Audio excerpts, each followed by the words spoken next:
Russia is threatening the West with nuclear weapons, and this loud warning has come after French President Emmanuel Macron said the possibility of Western troops being sent to Ukraine could not be ruled out, a comment that prompted an outcry from other leaders. In fact, Macron appeared isolated on the European stage this week after saying this. French officials later sought to clarify Macron's remarks and tamp down the backlash, while insisting on the need to send a clear signal to Russia that it cannot win in Ukraine. While the signal was well received and promptly replied to, as Russian President Vladimir Putin said, such a move would risk a global nuclear conflict.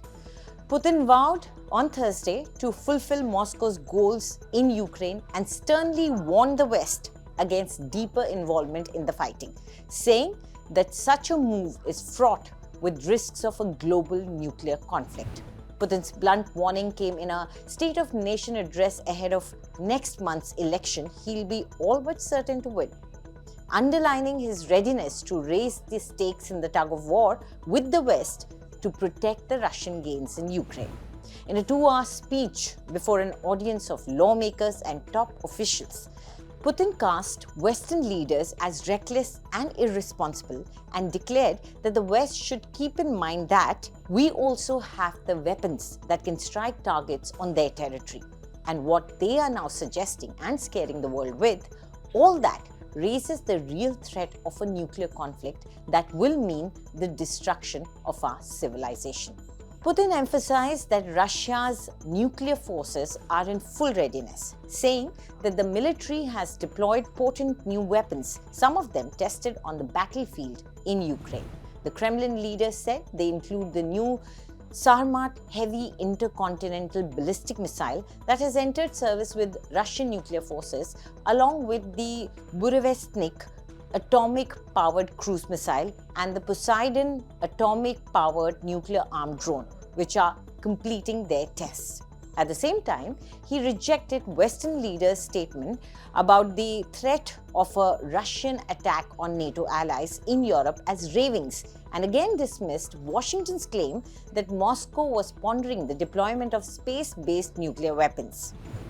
Putin charged that the US allegations were part of a ploy to draw Russia into talks on nuclear arms control on American terms, even as Washington continues its efforts to deliver a strategic defeat to Moscow in Ukraine.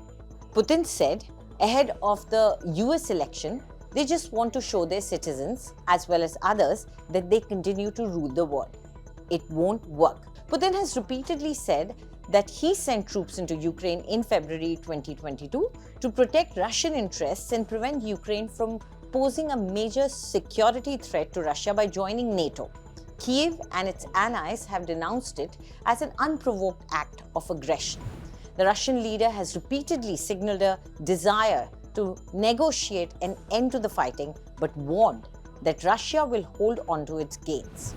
Putin, who is running as an independent candidate in the March 15 to 17 presidential elections, relies on a tight control over Russia's political system, and he has established during 24 years in power that very tight system.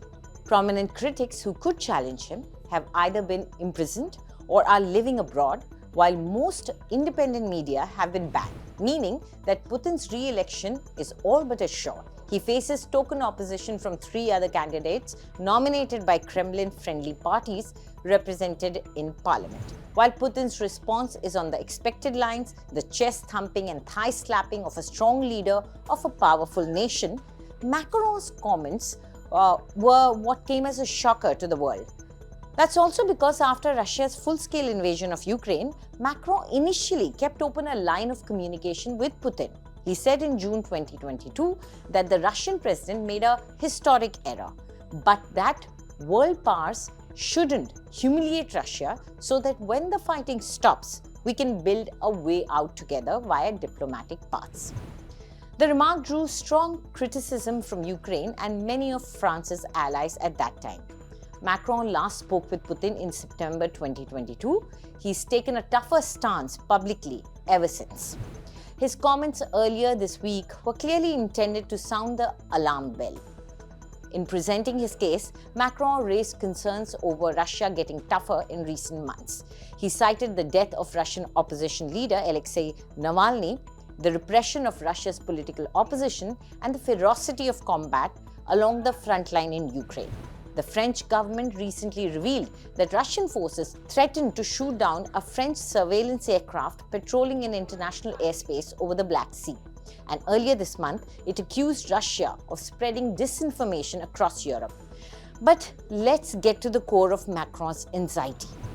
The hand-wringing over Russia in Europe comes amid worries that the US will dial back support for Ukraine. European officials are also concerned that former President Donald Trump could be re-elected later this year and potentially change the course of US policy on the continent. And without the support of US, it will clearly be a tough war to support. As Macron said, our security as Europeans is at stake.